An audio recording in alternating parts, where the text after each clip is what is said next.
Lorsque l'on entend cet homme parler, que l'on voit sa foi, on a du mal à penser qu'un jour cet homme n'était pas chrétien. Et pourtant, en 2002, il était encore hindou. Voilà son histoire.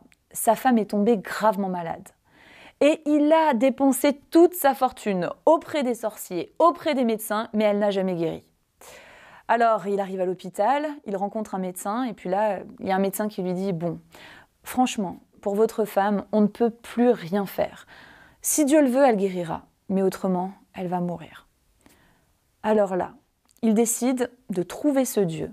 Il va dans une église avec sa femme et il rencontre un pasteur. Le pasteur nous a demandé si nous croyons en Dieu. Je lui ai dit, « Si ma femme guérit, je croirai. » Il l'a prise par la main et lui a demandé de se lever au nom de Jésus. Elle s'est levée en appelant Jésus.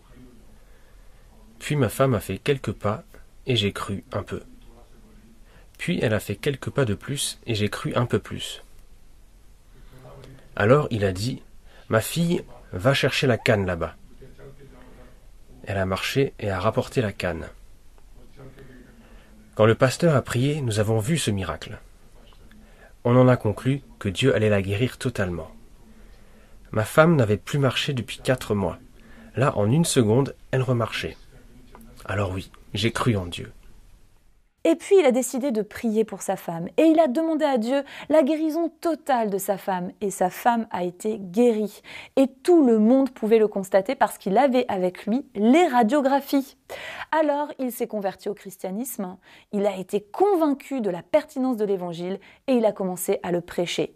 La persécution est arrivée, il a été faussement accusé et il s'est retrouvé en prison. Ils m'ont accusé à tort, afin que je sois emprisonné pendant 3 ans. Il y avait 4 accusations contre moi. Que j'avais kidnappé une fille, que je la retenais contre son gré, que je l'avais attachée, molestée et bien plus encore. En entendant leurs accusations, j'étais blessé et je dis « Oh Dieu !» Puis j'ai pensé à des hommes de Dieu et je me suis dit « Quel mal Jean-Baptiste a-t-il commis pour qu'on lui coupe la tête ?» Mon Jésus n'avait rien fait de mal, mais les gens ont craché sur lui. Ils l'ont frappé, ils l'ont percé avec une lance et l'ont crucifié. Moi aussi, je n'ai rien fait de mal, mais je n'ai pas été crucifié. Ce n'est que de la prison. Je me suis souvenu de cela. Alors il s'est mis à prier et à jeûner pendant 9 jours dans cette prison. Et le 10e jour, il a reçu une vision.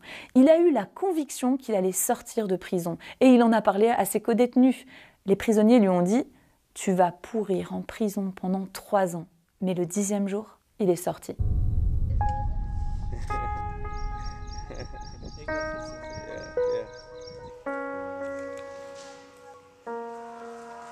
En Inde, de nombreux chrétiens d'arrière-plan hindou paient de leur vie leur conversion à Jésus-Christ. Et beaucoup de femmes ont été violées parce qu'elles ont choisi de changer de religion. L'un des témoignages qui m'a particulièrement bouleversée, c'est l'histoire d'une jeune fille de 13 ans. Cette jeune fille est devenue chrétienne, à l'âge de 13 ans donc. Elle aimait énormément chanter, elle avait la joie de vivre et elle parlait de Jésus-Christ à tout le monde. Et puis un jour, une famille l'a invitée à prendre le thé. Alors elle a accepté, c'était pour parler de Jésus. Elle a pris cette tasse de thé, elle a été droguée, puis elle a été violée. Elle en a perdu l'envie de chanter. Elle n'arrivait plus du tout à chanter. Des chrétiens sont allés la voir à l'hôpital et puis ils lui ont demandé quel était son chant préféré. Et là, elle a commencé à fredonner « Je chanterai pour mon Seigneur, je danserai pour mon Seigneur et j'accepterai de mourir pour mon Seigneur. » En Inde, la persécution des chrétiens est extrêmement violente. L'Inde fait encore partie cette année des 20 premiers pays où les chrétiens sont le plus persécutés dans le monde. Alors restons informés et continuons de prier pour les chrétiens persécutés en Inde.